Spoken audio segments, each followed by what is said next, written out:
Despite what their moms told them, they just aren't talented enough for radio.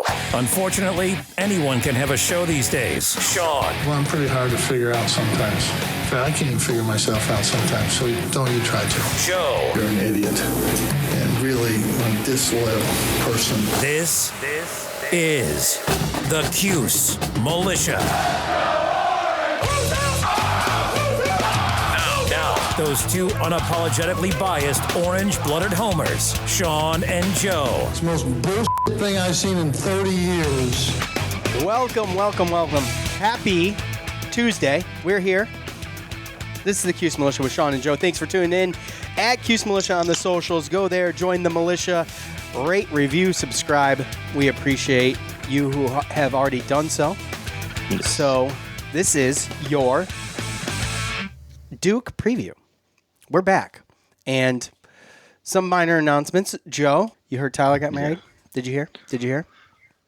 Yeah, I heard. Congrats, Tyler. Congrats to our buddy Tyler on the festivities he had over the weekend with his lovely wife, Katie. Now wife, Katie. So we wish them both the best, obviously. Tyler coming out with a special wedding day edition of Ty Thoughts.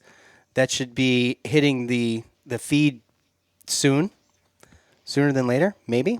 So still waiting on that. But hey, look, the guy's busy, right? I want to thank you heard the new Open, okay? And the show will probably never be as good as the Open. It's funny. I was searching for a good guy to do the Open, so I started sampling stuff online, and I found Long Train Productions. And lo and behold, I get a hold of this guy, and I tell him what we do. And he's a Syracuse fan. He's from Syracuse. So, and he hates Georgetown. He wanted everybody to know that he hates Georgetown. And I just want to say thank you to Andy from Long Train Productions. Excellent job on the Open. Blew me away. He had his own little twist in there with the drumming and the crowd chant there. Fantastic. It's awesome. Yeah, it was good. You didn't even tell me that it was going to happen. So I didn't. Yeah. I didn't. You weren't totally sold on it. You weren't exactly the happiest to. I mean, look, I liked it when you sent it. I didn't even know you were working on it. You sent it to me. I listened, and I loved it, except for the part where you had Boeheim kind of voicing over after you said Joe and calling me an idiot and disloyal, and I don't know if he's calling you an idiot. I mean, it's okay. Last time I checked, he was calling Andy Katz an idiot. But I mean, it just fell into place. Felt right. Yeah. So I went with it. Right. It's all right. Okay. I'll take it on. Okay. Good, because you don't really have a choice, because it's already done and paid for now. There's no going back. I apologize. So look, we joined Hot Mic. Hot Mic is basically just a streaming service, and what they do is they recruit people who already have podcasts and things to do like live watch parties and stuff like that. So we joined them for the Syracuse end of it. Look, no one wants to listen to me and Joe for 3 hours during a football game, nor do Joe and I have that much to say. And I don't want to sit here and, be dogmatic about the football game like I'm got to be saying something all the time. So what we're going to do is we're going to basically do maybe like halfway through the second quarter, come on, and when Joe can, because Joe's not going to always be able to do it. But I'm going to try to do it as much as I can. And I'll try to come on, or Joe and I both, halfway through the second quarter, do a halftime thing, start watching the third quarter with everybody, and then just cut it off. But basically, it's going to be a place where we can just go in there and shoot the breeze. We can have people in and out. As soon as I figure out how to do it, it's been kind of work in progress. It's been a work in progress, to say the least. So I'm learning a lot about some of the programs and some of the things you need to have to do that, but look forward to that. We can also do immediate, and by the way, it's fun. Well, let me just finish, and then I'll tell you. We're also able to do like immediate fan reaction too after the game if we got time. If we got a primetime game, it'd be great. But as far as we know, up to Liberty, we're still pushing. I think Liberty's a 2:30 game they just announced, and Duke's going to be 12:30 again. So Liberty's noon. Is it noon again? Duke's noon, Liberty's noon. The Notre Dame game, I think, got called for 2:30. Oh, that's it. That's the one. You're right. So anyway, we plan on doing some of that. Now, it's funny because I was talking to @Cuse Waterboy on Twitter, and, he was talking about doing some kind of halftime thing and this and that. And then this popped up, and that's how things happen with us, like, just throughout doing this show, is that these things just pop up. So it's a good opportunity. We can have you guys on, and we can go on there. You can type. You can probably come on once I figure out how to add people in and things like that. But anyway, it'll be fun. So we look forward to all of that. Before we get into everything, quickly, I just want to say, well, let me set this up here. So we did do a Hot Mic live episode actually last week where my picks were so good, which just figures because it's gone. Okay. I don't know what happened. It got jacked up. It's gone. But anyway, my picks were good, right, Joe? That was good. Anyway. I mean, yeah. It was good. Yeah, I picked the NC State win over Pitt. That was my game of the week. That was probably the best ACC game of the week, I think. You did. So we're going to do that again. We're going to have BetOnline picks, and we'll go over those at the end of the show. But first, we saw something from Mike McAllister going into that show on whatever it was, Friday night, I think it was. He said he was hearing something that wasn't good on the injury front for Andre Sisco. He said, in fact, the concern is that he is out for the rest of the season. No official word yet. But, of course, Coach had his press conference this week early, what was it, yesterday, Joe, right? So he was asked about that, and this is what he had to say about Andre Sisco. The big thing with Andre suffered a lower body extremity injury in the pregame, which in 39 years I've never seen that happen. But I don't want to go much further than that because it's a huge advantage to the opponent that we're about to play. But I'll tell you what, I've seen him every day, and he's been smiling and he's been excited. So we'll see. All right, so we'll see. Now, I don't expect him to play for Duke, Joe, but in fact, I'm not even sure if we really need him for Duke. I'd almost rather have him rest up. So we don't know what the injury is. Something freak, obviously, according, judging by what Coach Babers had to say there. So we saw him on the sidelines last week during the game. Everything seemed okay, but he was not moving around, and he, obviously he was just sitting there. But anyway, all you can do is speculate, which we don't do, right, Joe? Yeah, I mean, sometimes. Right. I mean, we throw the options out there. We don't speculate like we know, right? It's just more based upon what the Mike McAllister, when you try to dissect it. And if there is really a word that he's going to miss the rest of the season, you're talking, if he's missing the rest of the season, then it's probably something that has to do with surgery, right? So again, to me, I feel like that's something that we would know at some point, unless he's just trying, Coach Babers is trying to keep it close to the vest for this game to try to, get over one on Duke, but we can't sit there and hide it forever, right? So, and we just had a bye week too. So if it was something minuscule that was like, oh, he sprained something real quick and, then he would be closer to what Babers is talking about, right? That or maybe some type of like soft muscle tissue injury, right, with the leg, lower extremity. It could be a pull of a quad, a pull of a calf, a pull of a hamstring, anything like that. Or it could just be a sprained knee, a sprained ankle. But if it was something serious, I don't know. Again, I think only time will tell because, again, the way that Babers kind of keeps it close to the chest there, he's not going to let us know. He's not going to say anything to give it away. So it's just interesting when these things happen.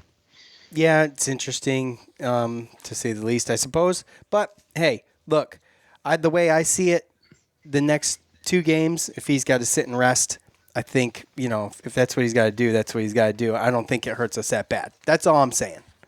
So we'll know more by the end of, say, Liberty, going into Clemson. It's nice to know something by the time we go into Clemson. Yeah, well, I wouldn't be surprised if if it is the season-ending thing, we're probably going to know by the end of the weekend. Right, which that's possible too. Exactly. So, all right. With that said, look, we are going to get into all of the fun Duke preview things, which, Duke's 0-4, but they are. They're 0-4. So, Things happen. Things happen. Look, football's in full effect. NCAA's in full effect. You got the Pac-12's got their schedule together. They're ready to go. Everybody's ready to go. Everybody's going. So the one thing is you still might not be able to get to a game this year, but that's all right. You can still get in on all the action at BetOnline. BetOnline is going the extra mile to make sure you can get in on everything imaginable this season, from game spread totals to team, player, and coaching props. BetOnline gives you more options to wager than any place online. You can get in on their season opening bonuses today and start off wagering on win, division, and championship futures now. Head to betonline.ag today and take advantage of all of the great sign-up bonuses. BetOnline, your online sportsbook experts. Thank you, BetOnline. All right, one more thing. The Manscaped, the lawnmower, the 3.0, Joe. You know all about it, don't you? Don't sit there and shake your head. Joe uses Negatory. it. Joe uses it everywhere, okay? And you can do that. I'm not the one that got the free. You're the one that got it. You're the one that uses it. I do use it. You're right. But you're proof that you can use it everywhere. Everywhere. No. Down below, up high, around the ears, tighten it up over here. Get rid of that unibrow, all that stuff. You can use it for everything. Look, and you know why you can use it everywhere? This is why. It's waterproof. It's not only waterproof, but it does have a light. So you can manscape in the shower. You can manscape in the dark in the shower. Whatever you want to do. The Manscaped Lawnmower 3.0 is a premium electric trimmer that's designed to give you confidence boost through body image. And the Shears 2.0 is the perfect pair. It's a luxury 4-piece nail kit featuring tempered stainless steel tools, and it includes tip tweezers, rounded point scissors, fingernail clippers, and a medium grit nail file for guys like Joe. You know what? Break a nail at work? Nope. Fixed. Right in the back pocket it goes. Pull it out. You're all set. Right, Joe? The Shears 2.0 nail kit allows you to pluck your eyebrows, too. Trim your nails in any style. Just go to the website, manscaped.com. Grab some of the crop preserver, okay? No more swamp butt. Get a hold of that. Get a hold of the clone. Get it all. Manscaped.com. In fact, listeners of this show right now will get 20% off and free shipping if you use the promo code armchair at manscaped.com. That is 20% off with free shipping at manscaped.com. Use the promo code armchair. Thank you, manscaped.com. Okay, so Syracuse versus Duke, Joe. And you go back through these, and we just did, Georgia Tech. We realized they had only played 3 times. Well, Duke and Syracuse have only played 4 times. And the 1 and 2 Orange, they'll face the Blue Devils this Saturday at noon. I saw 12:30. You say noon? I don't know. Maybe it's somewhere around 12:15. The game will be played in the Dome, in the newly renovated Dome. Fanless, of course. The all-time series between these two sits at 1-3 in favor of Duke, dating back to 1938 and 39. Skip a few years to 2014. Syracuse sat at 0-3 there, and they got their first win last year in Durham, a stomping 49-6. Junior quarterback Chase Bryce, he's completing 52.6% of his passes with a QB rating of 104.1. His touchdown to interception ratio, however, is 3 touchdowns to 7 interceptions. He's also been sacked. Do you think DeVito's been sacked a bunch? He's been sacked more times than DeVito. 16. I think DeVito's been sacked 15 times. Chase Bryce 16 times in 4 games. Picked off 7 times, as I mentioned. He's pretty one-dimensional, meaning the run threat isn't there. Negative 25 yards rushing in 35 attempts. He does, however, which you can chalk that up to the 16 sacks, probably, obviously. He does, however, use his tight ends. Senior tight end Noah leads his team in receiving with 203 yards. Senior Deion Jackson. Noah. What's his last name? Noah Gray. Noah Gray. Yeah, he leads the team in receiving with 203 yards. He's a big boy. Yeah. Big target. Yep. Senior Deion Jackson leads the Blue Devils in rushing with 243 yards so far in 4 games. Now, despite a couple lopsided losses, okay, if you've been watching Duke, they've actually been in all 4 games until late, for the most part, kind of. They really have. They haven't done terrible. They kept it somewhat close. So they can hang around, and mistakes could cost a team like Syracuse. a team that is not used to a Syracuse team that hasn't capitalized on some of the opportunities they've had. That could kill them.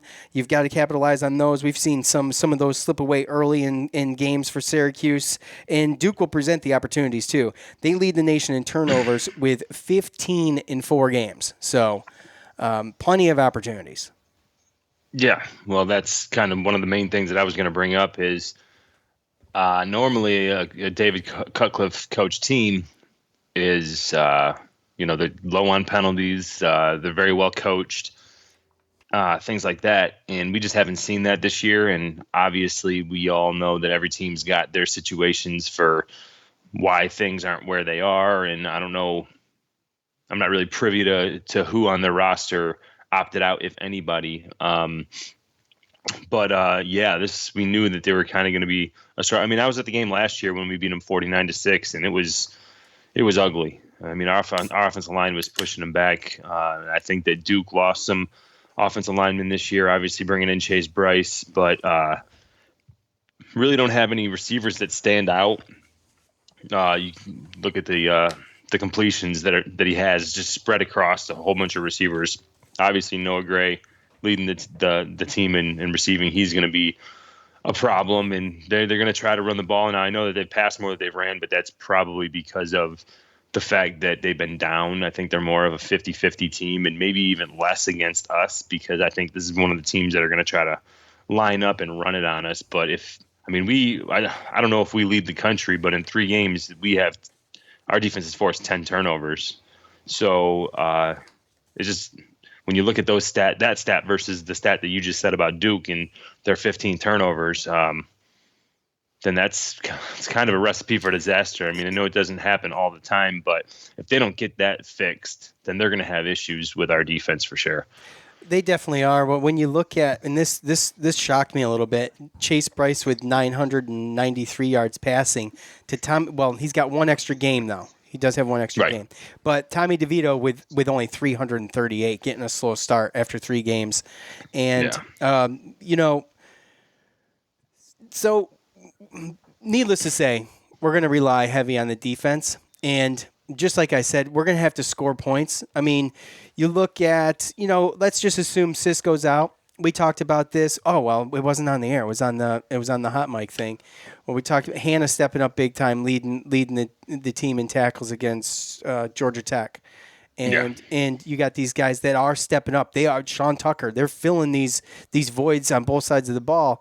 And you got a hungry team after a week off, I think. Going to have the opportunity to go 2-2 going into another game at home against Liberty, which just presents itself just a great opportunity. You can go 3-2 going into Clemson.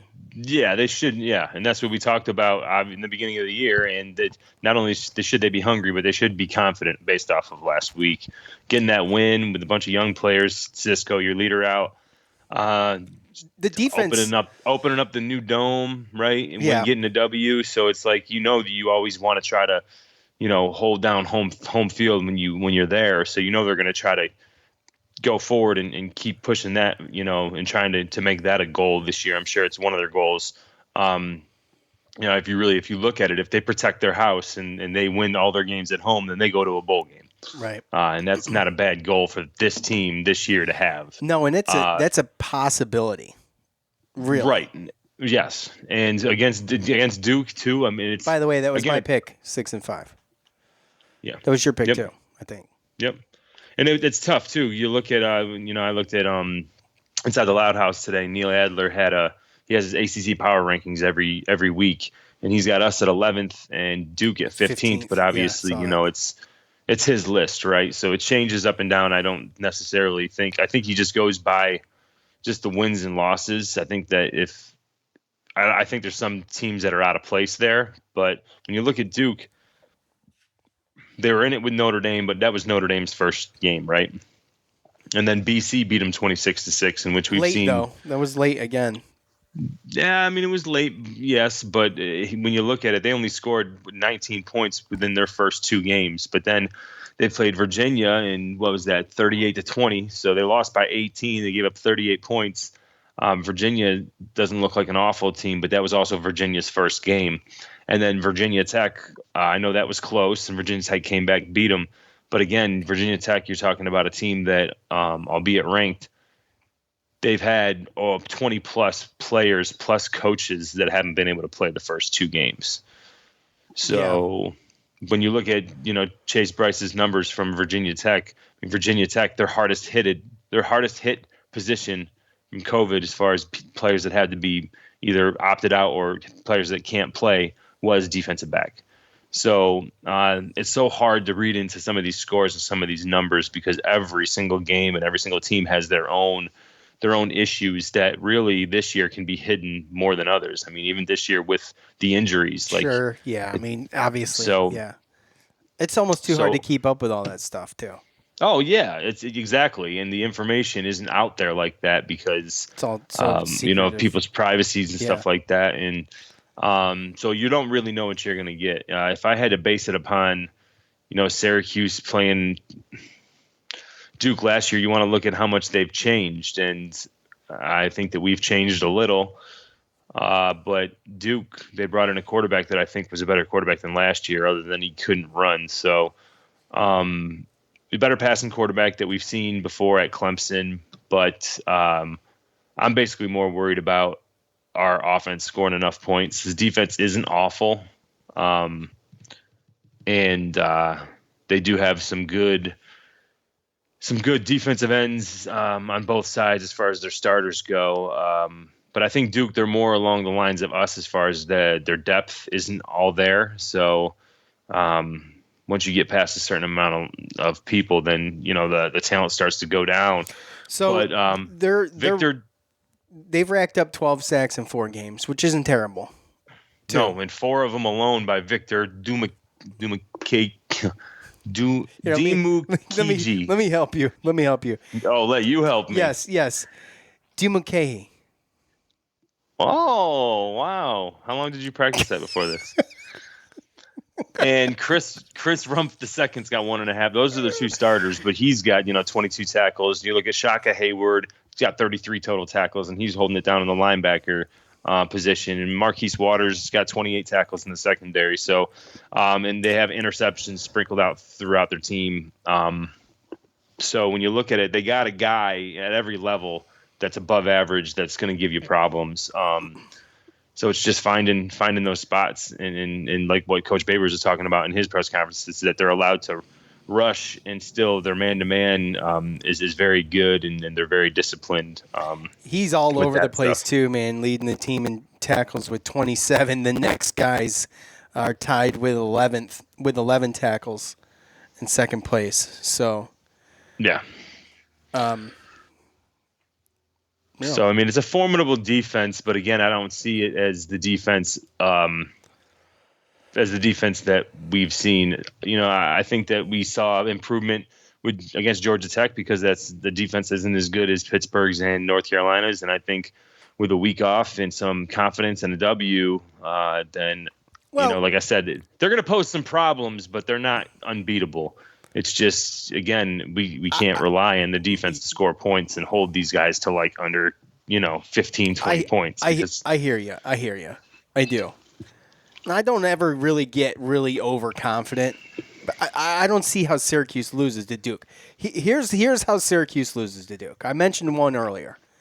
And that was Syracuse failing on offense to capitalize on anything that they get on defense. And I think the defense is going to be chomping at the bit to be able to do so. I mean, any defense that goes into a game against an offense that leads a nation in turnovers, that has got to be in the back of your mind. You've got to be thinking about that. So they've got to be able to... also, you can't allow that to make you play sloppy. I know. Either. I understand that. That's up to them, not me. I'm just saying that's a factor. I understand that. I'm not like telling you like, hey, go get it done, buddy. Joe, I know. Joe, I know. So, but the other thing is we talk about as much as I could say the defense of Syracuse is hungry to get down on the offense, but Duke's coming in here 0-4. Like they've got something too. They're fighting for their own pride right now. They have nothing. These guys have been in games, they've held close games, and then they've just blown it. So, they're looking for they've got a chip on their shoulder coming in. That's never a good thing. It's never a good thing. I don't care who you're playing. So, I mean, anyways, again, I'm not. Again, I'm still cautiously optimistic based upon that's the motto for this year. Pretty cautiously much optimistic about everything. Yes, exactly. So let's get into picks, Joe. Before we do such a thing, let's hear from BetOnline.ag. After all, these are the BetOnline.ag picks for this week. Look, I'll put the poll out on Twitter. We'll do the Twitter polls for the picks. I know Syracuse is always crushing these polls, obviously, but we just like to have some fun with this, and I feel like BetOnline presents us an opportunity to do such a thing. Look, go to their website, check their website out. Now, there's a lot of other online sportsbooks out there, but BetOnline is really it is very streamlined for mobile use and obviously desktop use. So, but their mobile setup is a whole lot better than anything I've seen before. It's very simple. Go to BetOnline. They're going the extra mile this year to make sure you can get in on all the action, so do so. If you want to get in on game spread totals, team, player, and coaching props, BetOnline gives you more options to wager on than any other place. Get in on all of the action right now. Head on over to betonline.ag today and take advantage of all the great sign-up bonuses. BetOnline, your online sportsbook experts. Thank you. Again, BetOnline. Thank you. All right, so let's see, Joe. Let's as we always do, start with the Syracuse game. It's kind of weird to start with that game, but I think we all know what the hell's going on. We just got done talking about Duke, okay? So they're giving a slight underdog, Syracuse is coming to this game, which is just kind of crazy to me. I mean, I'm not a huge betting guy, so I don't understand that. I mean, when you look at these two teams, I feel like it should almost be opposite, especially with Syracuse being at home. So if this was at Duke, it'd be even worse, which is, I mean, I don't know. It just doesn't make any sense. So Syracuse, Joe, getting 2.5 points. Yeah, I'm going to be a homer here. I'm going to be a homer, and I'm going to take Syracuse. I think it's I mean, it's almost a given. Well, no, it's not. I don't ever want to say that. It belay my last. Forget I said that. I don't ever say that. I mean, like I said, I don't think it's never a given, especially after one game. But what do you think about the 2.5? What do you think about Syracuse being a 2.5 point underdog against a team that's? Is it the points they've put up? What is it? Is it the lack of points Syracuse has put up? I mean, they did only have 16 points in their first two games. Probably both. Just a little bit of both. A little bit of both. Fair enough. But you're going to take Syracuse. So would you and take it does start at 12:30. Okay. What's that got to do with the price of tea in China? I don't understand. No. I was right is what you're saying. Yes. Okay, that's what I thought. Okay. Thank you. All right. Yeah. Louisville. But you're not going to pick? Huh? Oh, I picked Syracuse, bro. I mean, yeah, I picked Syracuse in that. Are you going to write these down? There's like 7 of them this week. Yeah, I know. There is a bunch. This could be a longer segment than normal. All right. Well, let's see. I got Syracuse. You got Syracuse. So plus 2.5. Right. And we're wasting precious time here. Yeah. And I wrote, to the next. Okay, here we go. Louisville at Georgia Tech. We're going to have to make these a little bit quick. Georgia Tech, only a 4.5 point underdog going in against Louisville. I'll go first on this one. I don't think Georgia Tech. Look, it's possible, but I got to be honest. I've seen more Georgia Tech than I have Louisville this year. But I'm just going to go ahead and say, even at home, I think Louisville pulls that off. So I'm going to go with Louisville for 4.5 points. I'm right there with you. I think this is one of those things where there's someone to look at the record and it's close, home game, home team, whatever.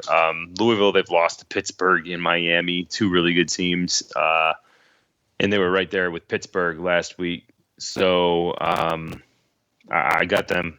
I just think their offense is too good. Okay, fair enough. All right, here's a good one. Look, everybody missed it because nobody heard it because it's not on the internet, which is why I should have just made it a podcast, but it wasn't. It was so time sensitive doing these picks on a Friday going into Saturday. I didn't bother. But NC State pulling off the win against Pitt last week and coming into this game as a 9.5 point underdog against Virginia. Joe, I'm going to let you take this one first. At Virginia, by the way. I know it's at Virginia. I don't really know. Again, like you said before, it's too hard to kind of keep track of what states and who's got what. So I don't know if they have fans in the stadiums or not in Virginia. No, they don't. No, they don't. Okay, not yet. So yeah, I mean, based upon what I've seen, Virginia's a good team, no doubt. But I think after watching NC State last week with that new quarterback Devin Leary, that kind of changed my mind. I think if they would have, I don't think I would have lost my pick if they would have came out with the same quarterback that they've came out with the first two games. And Devin Leary, former 4-star quarterback recruit, he came in and he looked like a 4-star last week. And I'm not saying they're going to win the game, but 9.5 points is just way too much for me. So I'd probably take NC State plus the points. Yeah, that's where I'm at. I don't know if they win the game, but I think they cover. So NC State for both of us, 9.5 points. Fair enough. I think that's a good bet right there. Okay. Next one up in the ACC. Tons of great ACC action this week, by the way. Just a ton. Yeah. I cannot wait to just veg out on ACC football because despite like 4 games on at noon. So I know that's going to suck. So I got to get 4 TVs. All right. Virginia Tech at North Carolina. Virginia Tech, a 5.5 point underdog.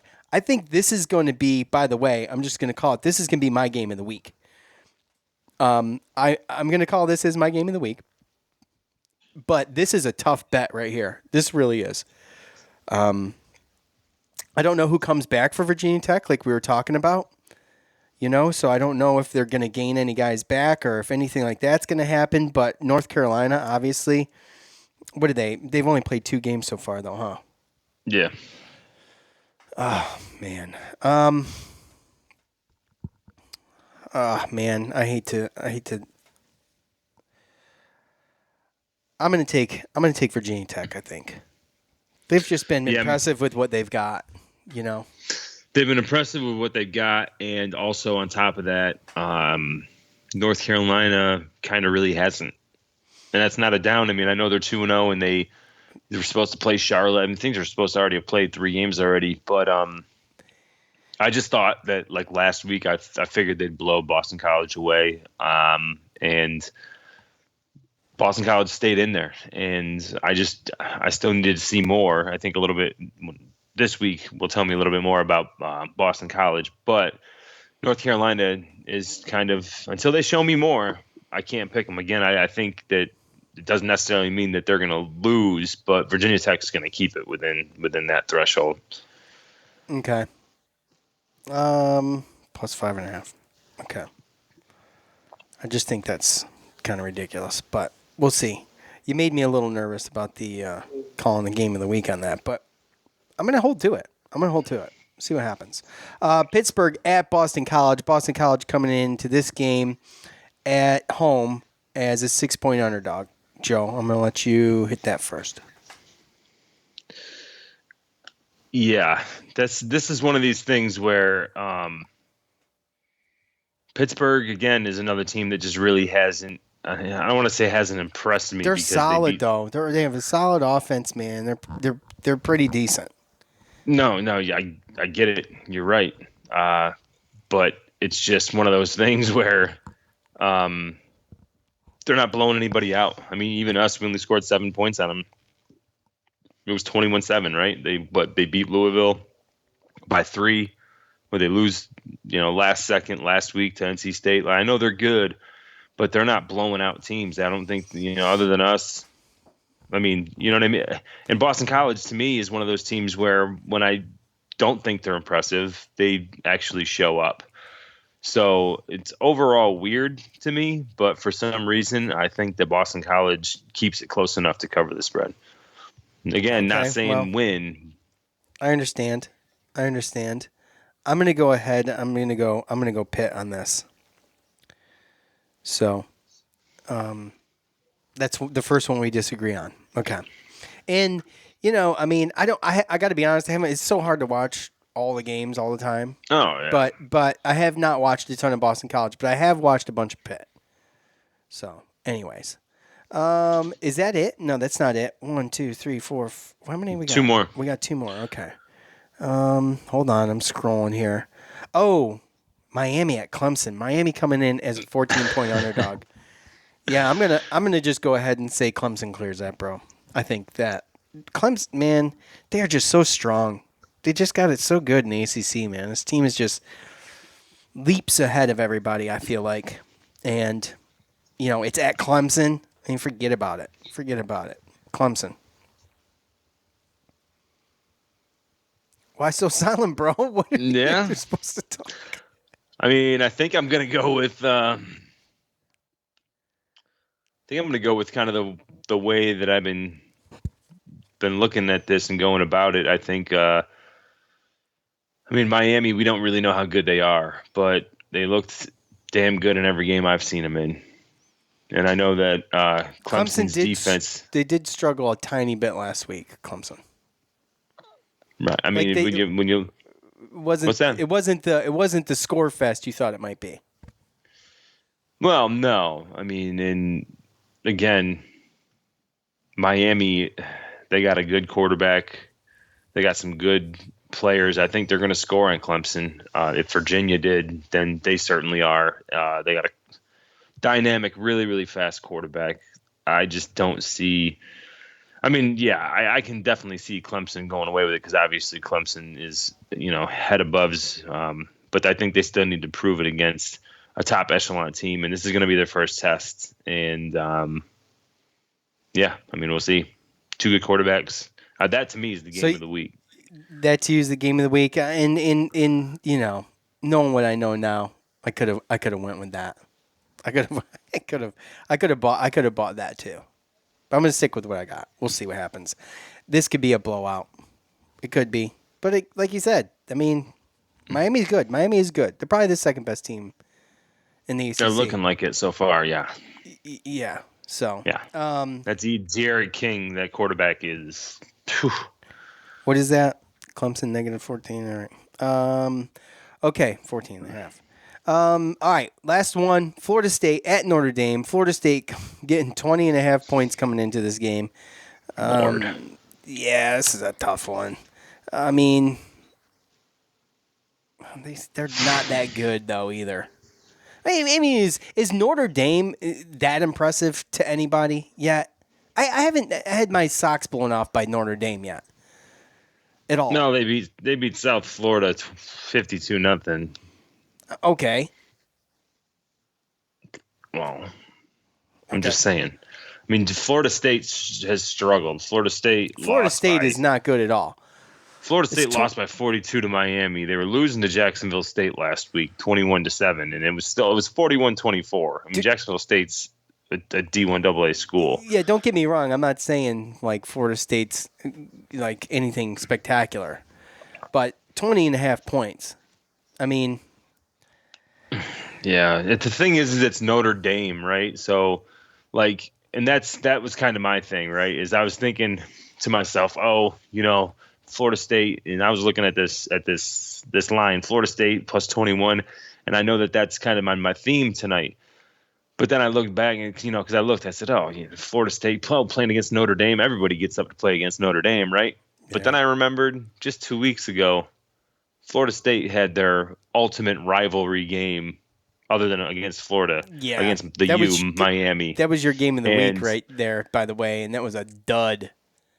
I picked the game of the week because of the rivalry. Yeah, but it stunk. And because most of the time people get – and this is my whole point is that Florida State didn't get up for that rivalry. That in-state rivalry, they're not going to get up for this either. They got issues, obviously, whether it's coaching or just overall just talent. I don't know. But it's like they're up and down the past like. I think Notre Dame. Notre Dame crushes them. I think Notre Dame covers. All right, you sold me. I'm gonna take Notre Dame too. Okay, that's it. Those are your ACC games of the week. Hey, look, who's got the bye this week? Who didn't we talk about? Who's got the bye? Looks like Wake Forest. Yeah, Wake Forest. Yep. So there you go. All ACC weekend, folks. That's going to be awesome. It's going to be a ton of fun. Yeah. Go ahead. Go over to betonline.ag. Get in on the action over there. Take advantage of all of the great sign-up bonuses that they got. Yeah. Look, just check the site out, too. I mean, look at the site. Check it out. There's a ton of stuff on there. I love doing – this segment might be boring to everybody. We might be boring the hell out of people, and that's fine. We could be. That's fine. That's fine. But this is fun for me because it forces me to watch these games like I need force to watch football, but it doesn't hurt. I'm just saying. A little extra incentive, right? Right? Yeah. And let's just hope that, maybe these sets of games, I think, isn't this the first week where we have a full slate it is. Yes, it is. So no out-of-conference games this week. I think all of the out-of-conference games, Joe, have been played. From here on out, it is Yes. That's not true. Syracuse plays Liberty still. So that's right. That's right. Okay, whatever. You're right. Okay. That's the last one, though. You don't know that. I'm looking at all of the games, bro. I'm looking at them all. There's teams that are still trying to schedule certain non-conference games that got canceled and everything like that. They? So there might be a situation. All right. No one likes you, dude. Okay. Whatever, man. Whatever. You can say what you want. You just don't like being proven wrong. Well, who does? Do you? Do you your crappy pick between your game of the week the other week between Miami and Florida State, which stunk? There was no good games that week. Like I said, it all depends on how you want to look at it. The game of the week, right? Just the game of the week. Okay, this is how I look at the game of the week. Doesn't mean that. This is how I look at the game of the week. Like, is it going to be a good game?